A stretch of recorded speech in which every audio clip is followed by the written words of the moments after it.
En la situación del paro de muchas familias que lo están pasando mal en España y para las que Cáritas se ha convertido en una alternativa. Vamos a ver primero ese spot del que tanto se ha hablado, de lo que está haciendo esa organización.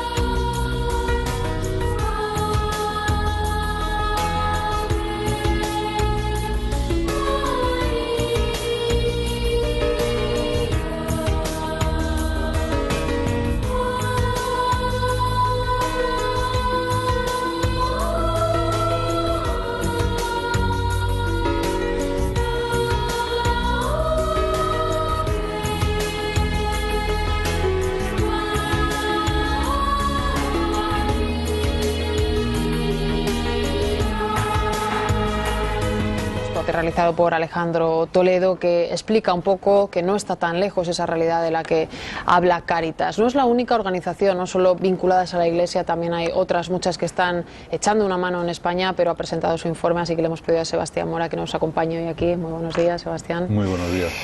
Es el dato de la EPA el que también nos anima un poco a preguntarte, es un dato terrible por lo que está ocurriendo.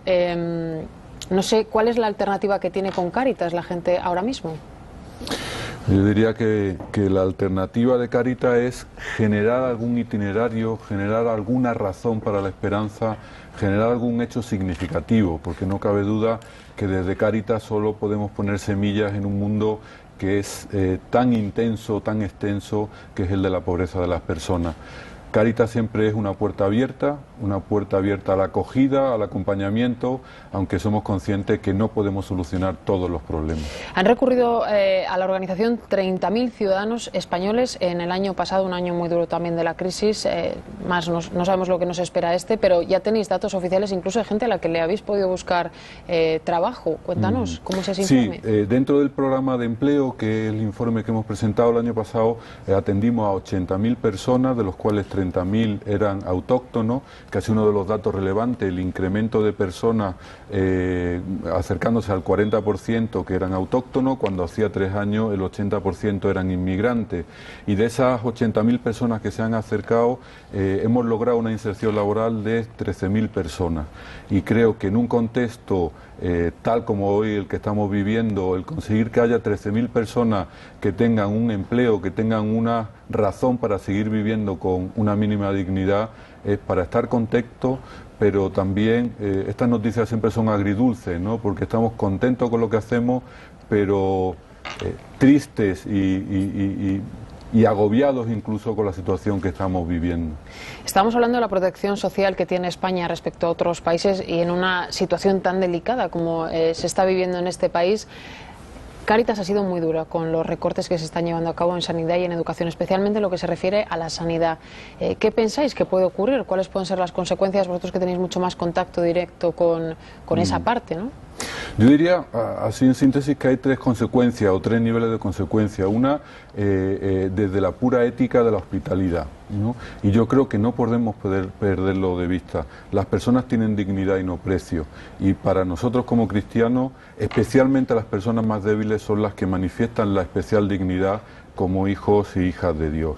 El segundo nivel es el nivel de incidencia en la exclusión. Está claro que un indicador claro de caída en la exclusión, el indicador de salud, y va a significar que personas con una gran exclusión ya aumenten una exclusión que va a ser mucho más severa. Y en tercer lugar, yo creo que tiene que ver con la eficacia o la eficiencia de esas medidas.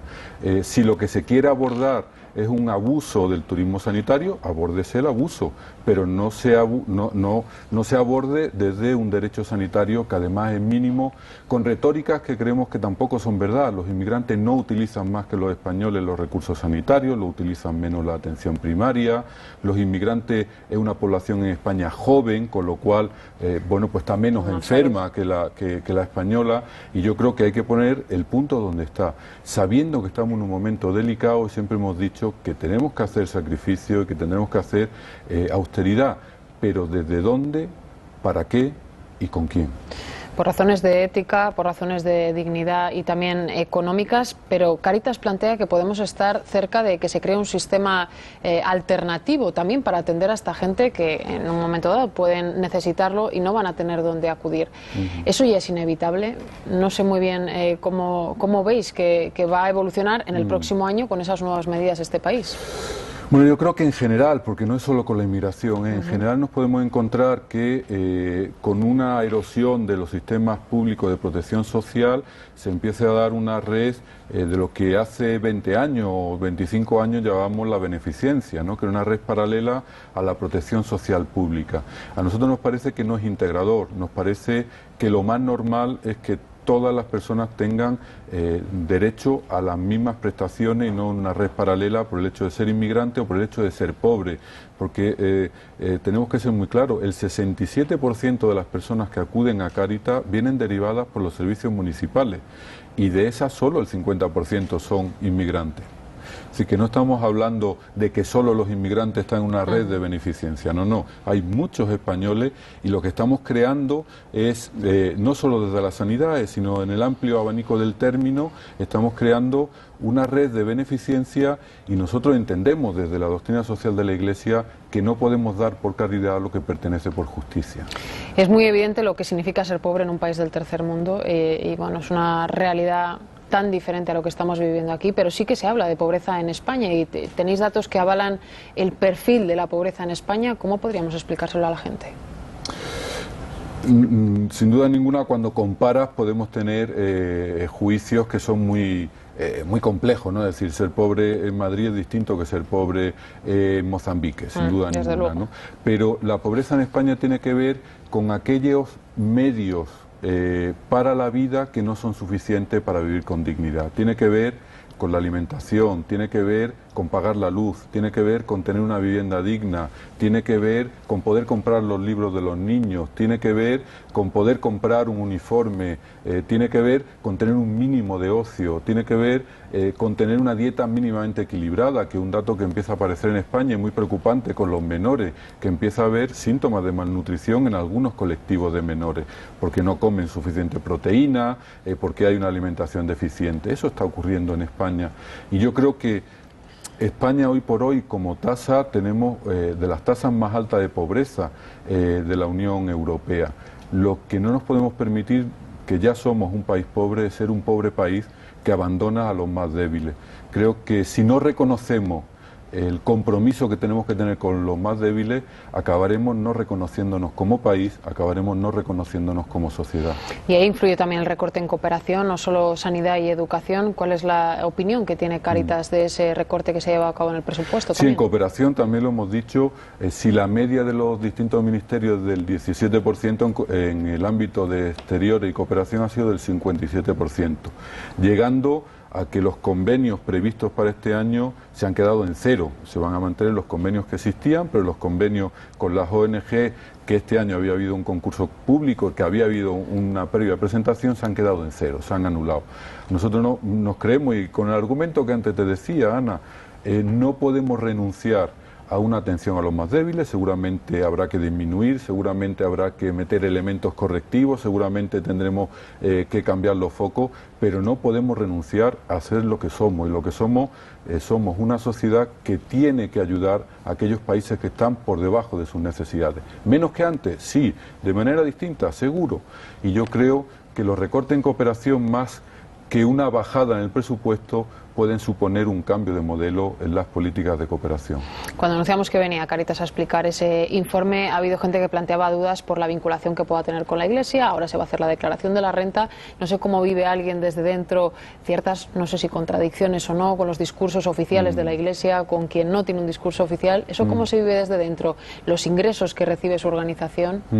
Sí, nosotros siempre lo decimos, Cáritas es la Iglesia. No somos ni siquiera una institución de la Iglesia. Cáritas somos la Iglesia en su dimensión caritativa, y como en toda institución, pues siempre nosotros decimos que la Iglesia es santa y pecadora, tiene sus contradicciones internas y tiene sus grandes bondades, y tenemos que aceptar la crítica y ver lo que hay de verdad en la crítica para mejorarlo, y bueno, pues también defendernos de críticas que a veces no son tan lógicas como nosotros podemos entender. Y con respecto a la declaración de Hacienda, Cáritas lo que hace es promover la campaña de la doble cruz, la de fines de interés social y la de ayuda a la Iglesia, porque entendemos que siendo Iglesia lo que no queremos es fomentar el que lo social quede al margen. Nosotros somos también sociedad, somos Iglesia y por eso proclamamos o defendemos la doble cruz. Y eso supongo que nace también no solo de una posición personal, sino de la vinculación que tienen con organizaciones que no son Iglesia y que también están haciendo mucho en este país por la gente que lo necesita. Esa vinculación yo sé que existe también. Sí, de hecho hace muy poco tiempo hemos generado la plataforma del tercer sector, que es una plataforma donde las grandes organizaciones de lo social nos hemos unido, Cáritas, Cruz Roja, ONCE, la plataforma, es decir, las grandes plataformas, representamos a 500.000 voluntarios, atendemos a 9 millones de personas en esa gran plataforma del tercer sector. Por eso que te decía, somos sociedad y no renunciamos a articular una sociedad que necesita mucho más que nunca una sociedad civil articulada, que sea apoyo y sea colchón ante la pobreza y la vulnerabilidad. Discurso duro de Sebastián frente a los recortes, a la realidad que hay y que se presenta en España, pero una frase que me gusta. Nos pueden robar muchas cosas, pero no nos pueden robar la esperanza. En un día como hoy, con datos negativos, especialmente para muchas familias, 1.700.000 personas con los 2 miembros en paro, ¿cómo evitar que nos roben la esperanza? Luchando, uniéndonos, construyendo pequeñas semillas, construyendo pequeños fueguitos donde veamos que es posible, a pesar de los pesares, salir adelante. Y recordando una frase que a mí me gusta mucho de Max Weber, un sociólogo, que era un sociólogo muy realista, que dijo: lo que hoy es real, siempre dijo alguien que era imposible. Pues ya no hay más que añadir a eso. Le agradecemos mucho, como siempre, a Sebastián Mora. Nos gusta escuchar todas las opiniones, Médicos Sin Fronteras, UNICEF, también a Cáritas, por supuesto, y agradecer el trabajo que están haciendo. Muchísimas gracias, Sebastián. A ti. Esperamos más adelante para hablar también de este informe.